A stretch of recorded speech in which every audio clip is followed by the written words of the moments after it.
আত্মগোপন করে এখান থেকে আমি দূরপাল্লার পথ চলে যেতে পারি, কিন্তু আজকে যদি আমি এখান থেকে চলে যাই, আত্মগোপন করি, তাহলে আমি যে একজন মানুষকে হত্যা করেছি এই হিসাব আল্লাহর আদালতে আমাকে দিতে হবে। এখন সে আত্মগোপন না করে সে লাশের পাহারাদার হয়ে গেছে।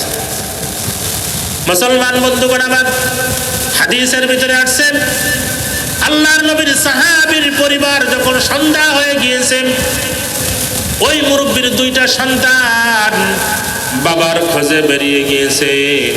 খুঁজতে খুঁজতে কূপের কিনারায় যে দেখে নিজের বাবার লাশ পড়ে আছে, একটা উটের লাশ পড়ে আছে। একজন সাহাবী পাহারাদার হয়ে গিয়েছে। ডাক দিয়ে বলতেছে, তুমি কি আমার আব্বাকে হত্যা করেছো? সাহাবী ডাক দিয়ে বলতেছেন, দেখো তোমার আব্বা আমার উটটাকে মেরে ফেলেছে, আমিও রাগার গুসাকে সামাল দিতে না পেরে একই পাথর দিয়ে তোমার আব্বাকে আঘাত করেছি। তোমার আব্বা এরকম ভাবে মারা গিয়েছেন। এখন তোমরা চাইলে আমাকে হত্যা করতে পারো, কাসাসের বদলা কাসাস করতে পারো, তবে আমি তোমাদেরকে বলবো আইনটাকে নিজের হাতে না উঠায় তোমরা আমাকে আদালতে সুপর্দ করো। চলো এখন তিন ভাই মিলে বাবার দাফনের ব্যবস্থা করে ফেলি। এবার তিন ভাই মিলে বাবার দাফনের ব্যবস্থা করা হয়েছে। পরের দিন ফজরের নামাজের পরে হযরতে ওমর রাদিয়াল্লাহু তাআলা আনহুর দরবারে বিচার খাড়া করেছে। জোরে কোন সুবহানাল্লাহ। হযরতে ওমর রাদিয়াল্লাহু তাআলা ঘটনা বিস্তারিত শুনেই হযরত ওমর বলতেছে, আমরা যারা বাইরে আছি সকলে ভিতরে চলে আসি। আত্মগোপন করে এখান থেকে আমি দূরপাল্লার পথ চলে যেতে পারি, কিন্তু আজকে যদি আমি এখান থেকে চলে যাই, আত্মগোপন করি, তাহলে আমি যে একজন মানুষকে হত্যা করেছি এই হিসাব আল্লাহর আদালতে আমাকে দিতে হবে। এখন সে আত্মগোপন না করে সে লাশের পাহারাদার হয়ে গেছে। মুসলমান বন্ধুগণ আমার, হাদিসের ভিতরে আসছেন আল্লাহর নবীর সাহাবীর পরিবার যখন সন্ধ্যা হয়ে গিয়েছে, ওই মুরব্বীর দুইটা সন্তান বাবার খোঁজে বেরিয়ে গিয়েছে। খুঁজতে খুঁজতে কূপের কিনারায় যে দেখে নিজের বাবার লাশ পড়ে আছে, একটা উটের লাশ পড়ে আছে। একজন সাহাবী পাহারাদার হয়ে গিয়েছে। ডাক দিয়ে বলতেছে, তুমি কি আমার আব্বাকে হত্যা করেছো? সাহাবী ডাক দিয়ে বলতেছেন, দেখো তোমার আব্বা আমার উটটাকে মেরে ফেলেছে, আমিও রাগার গুসাকে সামাল দিতে না পেরে একই পাথর দিয়ে তোমার আব্বাকে আঘাত করেছি। তোমার আব্বা এরকম ভাবে মারা গিয়েছেন। এখন তোমরা চাইলে আমাকে হত্যা করতে পারো, কাসাসের বদলা কাসাস করতে পারো, তবে আমি তোমাদেরকে বলবো আইনটাকে নিজের হাতে না উঠায় তোমরা আমাকে আদালতে সুপর্দ করো। চলো এখন তিন ভাই মিলে বাবার দাফনের ব্যবস্থা করে ফেলি। এবার তিন ভাই মিলে বাবার দাফনের ব্যবস্থা করা হয়েছে। পরের দিন ফজরের নামাজের পরে হযরতে ওমর রাদিয়াল্লাহু তাআলা আনহুর দরবারে বিচার খাড়া করেছে। জোরে কোন সুবহানাল্লাহ। হযরতে ওমর রাদিয়াল্লাহু তাআলা ঘটনা বিস্তারিত শুনেই হযরত ওমর বলতেছে, হযরত আবু যর গিফারি রাদিয়াল্লাহু তাআলা আনহু দুইজন সাহাবী হাঁটতে হাঁটতে জেলখানার কিনারায় যেয়ে দেখে যেই ব্যক্তি জুমার দিনে জুমার নামাজের পরে তার মৃত্যুদণ্ড বাস্তবায়ন হবে, এই সাহাবী জেলখানার ভিতরে বসে বসে সুমধুর কণ্ঠে আল্লাহ পাকের কোরআন তেলাওয়াত করতেছে। কোন সুবহানাল্লাহ। আমিরুল মুমিনিন খলিফাতুল মুসলিমিন হযরত ওমর রাদিয়াল্লাহু তাআলা আনহু সাহাবীকে ডাক দিয়ে বলতেছেন, ভাই আগামী জুমার নামাজের পরে তোমার মৃত্যুদণ্ড কার্যকর করা হবে, তবে তোমার জীবনের শেষ তামান্না কিছু যদি থাকে বলতে পারো। সাহাবী ডাক দিয়ে বলতেছেন, আমিরুল মুমিনিন খলিফাতুল মুসলিমিন, আমার জীবনের তেমন কোনো তামান্না নাই, তবে আমি একজন ইহুদির কাছ থেকে কিছু টাকা ধার করেছিলাম, সপ্তাহের অমুক দিনে তার দেওয়ার কথা ছিল, তার ভিতরে যদি আমার মওত হয়ে যায় তাহলে তার সঙ্গে আমার ওয়াদা ভঙ্গ হয়ে যাবে। আমি মুনাফিকের আলামত তিনটার ভিতরে একটাই আমি সাব্যস্ত হয়ে যাব। তাই যদি আমি ছুটি পেতাম, আমি সপ্তাহে যে টাকাটা দেওয়ার কথা ছিল টাকাটা দিয়ে আমি আবার ফেরত আসতাম। আমিরুল মুমিনিন খলিফাতুল মুসলিমিন হযরত ওমর ডাক দিয়ে বলতেছেন, দেখো, ওয়াদার সঙ্গে এক মুসলমানের সম্পর্ক না, মুসলিম মিল্লাতের সম্পর্ক। তবে তোমাকে আমি ছেড়ে দিব, তুমি যে ফেরত আসবে এটার প্রমাণ কি? তুমি তো নাও আসতে পারো, তবে তোমার জন্য একজন জামিনদার রাখতে হবে। সাহাবী ডাক দিয়ে বলতেছে, আমিরুল মুমিনিন, খলিফাতুল মুসলিমিন, এই মদিনায় আমার কোনো আত্মীয় স্বজন নাই যিনি আমার জামিন হয়ে যাবে। আমি না আসা পর্যন্ত আমার জামিন হয়ে জেলখানায় থাকবে। সাহাবী ডাক দিয়ে বলতেছে, আমার কোনো আত্মীয় স্বজন নাই। পাশের থেকে আবু যর গিফারি রাদিয়াল্লাহু তাআলা আনহু ডাক দিয়ে বলতেছে, আমি আমার ভাইয়ের জন্য জামিনদার হয়ে গেলাম। কোন সুবহানাল্লাহ। হযরত ওমর ডাক দিয়ে বলে, আবু যর, আগামী জুমার আগে যদি এই সাহাবী না আসে, বাদী পক্ষ বাবার বিচার, হত্যার বিচার পাওয়ার জন্য জুমার দিনে মসজিদে নববীতে আসবে। জুমার পরে বিচার বাস্তবায়ন হবে। এই সাহাবী যদি না আসে, ভেবে চিন্তে দেখো, তোমার জায়গায় কি তার জায়গায় কিন্তু তোমাকে কতল করা হবে। হযরত আবু যর গিফারি রাদিয়াল্লাহু তাআলা ডাক দিয়ে বলতেছে, আমিরুল মুমিনিন, নবীর সাহাবী জীবনে কখনো মিথ্যা কথা বলতে পারে না। আমিরুল মুমিনিন, আপনি আমার ভাইকে ছেড়ে দেন। আগামী জুমার আগে যদি আমার ভাই না আসে, ভাইয়ের জায়গায় আমি জামিন হয়ে গেলাম। হযরত ওমর রাদিয়াল্লাহু তাআলা আনহু বলতেছে, তাহলে যাও, দ্রুত একটা বাইতুল মালের থেকে দ্রুতগামী ঘোড়া নিয়ে তুমি চলে যাও। তবে ভাইরে, জুমার দিনে জুমার আগে যদি তুমি না পৌঁছাতে পারো, বাদী পক্ষ বাবার বিচারের জন্য আসবে। তোমার জায়গায় নিরীহ সাহাবী আবু যরকে কিন্তু কতল করা হবে। সাহাবী বাইতুল মালের থেকে দ্রুতগামী একটা ঘোড়া নিয়ে নিজের এলাকার দিকে রওনা হয়েছেন। টাকা ম্যানেজ করে টাকা পরিশোধ করেছেন, ঋণ পরিশোধ করেছেন, জানে সুনিশ্চিত মওত হবে। এবার নিজের জীবনের শেষ গোসল নিজেই করতেছে। তাহারাত হাসিল করে নিজের আব্বার কাছে গিয়েছে, আম্মার কাছে গিয়েছে। তবে অন্যদিন আব্বার কাছ থেকে আম্মার কাছ থেকে যেভাবে বিদায়টা নেয়, জীবনের শেষ বিদায়টা নেওয়ার সময় বড় কাঁদতেছে।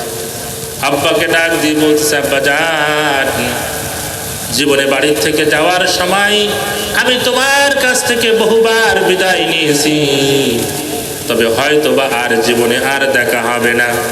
ওমরের অস্ত্র থেকে আমি বাঁচতে পারবো না। আর আমি যদি না যাই, আমার ভাই আবু যর ইন্তেকাল করবে, আমার ভাই আবু যরকে মারা হবে, নিরীহ একজন সাহাবীকে মারা হবে, এটা হতে পারে। নিজের বাবার কাছ থেকে জীবনের শেষ বিদায় নিয়েছে, নিজের মার কাছ থেকে জীবনের শেষ বিদায় নিয়েছে। ঘোড়ার পিঠে আরোহণ করে মদিনাতুল মুনাওয়ারার দিকে রওনা হয়ে গিয়েছে। মুসলমান বন্ধুগণ আমার, বাদী পক্ষ এবার বিচার পাওয়ার জন্য মদিনাতুল মুনাওয়ারায় চলে আসছে। জুমার আজানের সময় হয়ে গিয়েছে। আমিরুল মুমিনিন, খলিফাতুল মুসলিমিন হযরত ওমর রাদিয়াল্লাহু তাআলা আনহু জুমার খুতবা দিতেছেন, কিন্তু নজর বাইরে, সাহাবী এখনো মদিনায় পৌঁছায় নাই। সমস্ত সাহাবীরা কাঁদতেছে, হাউমাউ করে কাঁদতেছে। আরে, আজকে নিরীহ সাহাবী আবু যরকে বাঁচানো যাবে না। সাহাবী এখনো মদিনায় পৌঁছায় নাই, আবু যরকে কতল করা হবে। সবাই কাঁদতেছে। জুমার আজান শেষ, নামাজ শেষ, খুতবা শেষ, নামাজ শেষ। এবার যখন মসজিদ নববী থেকে বের হয়েছে, আমিরুল মুমিনিন খলিফাতুল মুসলিমিন হযরত ওমর রাদিয়াল্লাহু তাআলা আনহু আবু যরকে ডাক দিয়ে বলতেছে, আবু যর, তোমার ভাই কোথায়? হযরত আবু যর ততক্ষণ পর্যন্ত বলতেছে, আমিরুল মুমিনিন খলিফাতুল মুসলিমিন নবীর সাহাবী জীবনে মিথ্যা কথা বলতে পারে না। একটু জোরে জোরে কোন সুবহানাল্লাহ। কিছুক্ষণ পরে দূরের থেকে দেখা যায় একজন সাহাবী ঘোড়ার পিঠে সওয়ার হয়ে আসতেছে। একজন সাহাবী ডাক দিয়ে বলতেছে, আমিরুল মুমিনিন, ওই যে দূরপাল্লার পথ সফর করে সওয়ার হয়ে একজন ব্যক্তি ঘোড়ার পিঠে আসতেছেন, মনে হয় এই সাহাবী হবেন, কিছুক্ষণ অপেক্ষা করা যাক। ঘোড়ার পিঠের পাড়ের থেকে সাহাবী নেমে আমিরুল মুমিনিন খলিফাতুল মুসলিমের সামনে দাঁড়িয়ে কলজরে দুই হাত ধরে ক্ষমা চাচ্ছে। ডাক দিয়ে বলতেছেন, আমিরুল মুমিনিন, আমার ভাইকে আজাদ করে দেন, আমার ভাইয়ের জায়গায় আমাকে কতল করুন। আমি সময় নিয়েই রওনা হয়েছিলাম, প্রতিমধ্যে ঘোড়ার চিনপস ভেঙে যাওয়ার কারণে সেটাকে মেরামত করে আসতে আমার একটু দেরি হয়েছে। আমার ভাইকে আজাদ করে আমার ভাইয়ের জায়গায় আমাকে দাঁড় করায় দেন। হযরত ওমর রাদিয়াল্লাহু তাআলা আনহু সাহাবীকে জড়িয়ে ধরে হাউমাউ করে কাঁদতেছে আর বলতেছে, ভাই, যেই মানুষটা সুনিশ্চিত মওত হবে জেনেও 350 কিলোমিটার দূরের থেকে ঘোড়ার পিঠে সওয়ার হয়ে আসতে পারে, নবীর এই সাহাবী আর যা করুক তা করুক ইচ্ছা করে কোনো মানুষকে হত্যা করতে পারে না। একটু জোরে জোরে কোন সুবহানাল্লাহ। ভাই, আল্লাহর কোরআনের আইন বাস্তবায়ন করার জন্য হয়তোবা তোমার মৃত্যুদণ্ড কার্যকর করা হচ্ছে, তবে আমার মন কেন জানি বলতেছে তোমার মোলাকাত, জান্নাতের মোলাকাতের ভিতরে বাকি হলো মউত। তোমার মউত হতে দেরি হলেও আল্লাহর জান্নাতের নিয়ামত ভোগ করতে তোমার দেরি হবে না। একটু জোরে জোরে কোন সুবহানাল্লাহ। মুসলমান বন্ধুগণ, আমার সাহাবায়ে কেরাম এমন ছিলেন, কারণ হলো চিন্তা করতেন আল্লাহর আদালতে জবাব দিতে পারবেন না, আল্লাহর আদালতে জবাব দিতে পারবেন না, কিয়ামতের ময়দানে আল্লাহর কাছে হিসাব দিতে পারবেন না। সাহাবায়ে কেরাম দুনিয়ায় থাকা অবস্থায় জান্নাতের সার্টিফিকেট পাওয়া ব্যক্তি যদি আল্লাহ পাকের কাছে হিসাব দিতে পারবে না এমন ভয় থাকে, তা আপনার আমার ভয় কি থাকা দরকার কিনা? আপনি আমি কি হিসাব দিতে পারবো? জয় বলেন, হিসাব দিতে পারবো? আল্লাহ যদি হিসাব নেয় হিসাব দিতে পারবো না। এই জন্য সদা সর্বদা আমরা আল্লাহ পাকের কাছে দোয়া করি, আল্লাহ কিয়ামতের কঠিন ময়দানে তুমি আমাদেরকে বিনা হিসাবে জান্নাতের ব্যবস্থা করো। আল্লাহ রাব্বুল আলামিন আমাদের সবাইকে বিনা হিসাবে জান্নাতের মালিক হওয়ার তাওফিক আল্লাহ রাব্বুল আলামিন দান করুক। সকলে বলি আল্লাহুম্মা আমিন। এই সময় পর্যন্ত আমরা বসেছি, আল্লাহ পাক রব্বুল আলামিন আমাদের এই বসাকে কবুল করুক, এই মাদ্রাসাকে কবুল করুক। আমার বড় ভাই শ্রদ্ধেয় ব্যক্তিত্ব জনাব হযরত মাওলানা মুফতি আমিনুর রহমান ভাইকে আল্লাহ তাআলা কবুল করুক। এই প্রতিষ্ঠান আল্লাহ পাকের মেহেরবানি, তিনি অত্যন্ত কষ্ট করে মুশাক্কাত করে মুজাহাদা করে একটা প্রতিষ্ঠান করতে গেলে কত শ্রম, কত মেহনত, কত কথার সম্মুখীন হতে হয়, দুনিয়াতে কত কষ্ট করতে হয়। আল্লাহু আকবার, যারা এই প্রতিষ্ঠান করে তারাই জানে। তাই জন্য আল্লাহ রাব্বুল আলামিন ভাইয়ের মাধ্যম দিয়ে এই সুন্দর কোরআনের বাগান, ফুলের বাগান, এই বাগান আল্লাহ তাআলা এই আল্লাহর এই বান্দার হাত দিয়ে করাইছেন। আল্লাহ রাব্বুল আলামিন কিয়ামতের ময়দানে দুনিয়া এবং আখিরাতের কল্যাণের জন্য এই প্রতিষ্ঠানকে কবুল করুক, বলেন আমিন। আমরা প্রতিষ্ঠানের সঙ্গে জুড়ে মিলে থাকবো তো? কি বলে থাকবো তো? আমার বড় ভাই হাফিজুর রহমান সুন্দরবনী একটা হাদিস বলছে, কোন আলিমান, তুমি আলেম হও। হ্যাঁ, হয়তো আলেম হতে পারো নাই, ছাত্র হও, ছাত্র হতে পারো নাই, আলেম ওলামা দিনদার ফরেজগার যারা কোরআনের বাহক, দ্বীনের বাহক, হাদিসের বাহক, তাদের সহযোগিতা করো, সহযোগী হয়ে যাও। মাদ্রাসা তোমাকে কি দিল কি না দিল এটা বড় জিনিস না, তুমি মাদ্রাসাকে কি দিতে পারলে। আজকে নবী নাই, সাহাবায়ে কেরাম নবীর জন্য জীবন দিয়েছে, সাহাবায়ে কেরাম নবীর জন্য রক্ত, গোশত, অর্থ সব কিছু বিসর্জন দিয়েছে আল্লাহর নবীর জন্য। সেই নবী নাই, তবে নবীর ঘরে মাদ্রাসা আছে। কি আছে? একটু জোরে বলেন, নবীর ঘর কি আছে? মাদ্রাসা আছে। এই মাদ্রাসার সঙ্গে জুড়ে মিলে থাকার দায়িত্ব আমাদের। এই মাদ্রাসার একজন খাদেম বনা, এটা আমাদের ঈমানি দায়িত্ব। তো আমরা পারবো না ইনশাআল্লাহ। আল্লাহ রাব্বুল আলামিন আমাদেরকে কবুল করুক। এই মাদ্রাসা থেকে 2 জন ছাত্র হাফেজে কোরআন হয়েছে, এটা এই এলাকার গর্ব, এই মাদ্রাসার সুনাম। আল্লাহ রাব্বুল আলামিন আমাদের সবাইকে দ্বীনের জন্য কবুল করুক।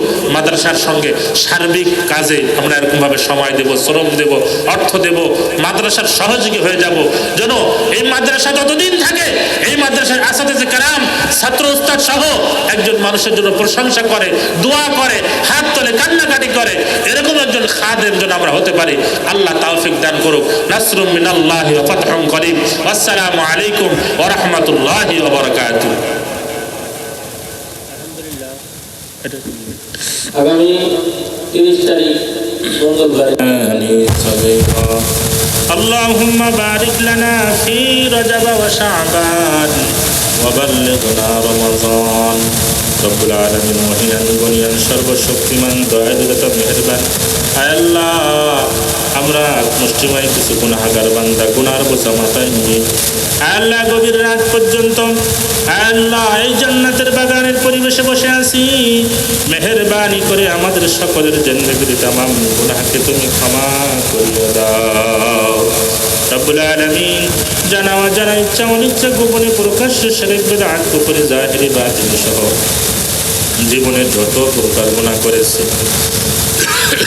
আল্লাহ আমাদের গুনার দিকে তাকাইলে জাহান্নাম ছাড়া কোনো উপায় নাই রব্বুল আলামিন আমাদের গুনার দিকে না তাকাইয়া তোমার রহমতের দিকে তাকাইয়া আল্লাহ সকলের জিন্দেগির तमाम গুনাহকে তুমি ক্ষমা করিয়া দাও আর রব্বুল আলামিন আমাদের ভিতরে যাদের আব্বা আম্মা দুনিয়া ছেড়ে গহীন অন্ধকার কবরের বাসিন্দা হয়ে গেছে মাবুদ এই আব্বা আম্মার কবরটাকে তুমি জান্নাতের বাগান বানিয়ে দাও আল্লাহ আব্বা আম্মাকে তুমি মাফ করিয়া দাও রব্বুল আলামিন যাদের আব্বা আম্মা বেঁচে আছে ওই আব্বা আম্মার খেদমত করার তৌফিক তুমি দান করিয়া দাও এই মাহফিলটাকে তুমি কবুল করিয়া নাও এই মাহফিলে আল্লাহ যারা এসেছেন প্রত্যেকের জিন্দেগির তামাম গুনাহকে ক্ষমা করিয়া দাও আয় আল্লাহ রব্বুল আলামিন গুনাহমুক্ত জীবন আমাদের দান করিয়া দাও নেকিযুক্ত জীবন দান করিয়া দাও পেরেশানি মুক্ত জীবন দান করিয়া দাও পর্দার আড়ালে মা বোনদেরকে তুমি কবুল করিয়া নাও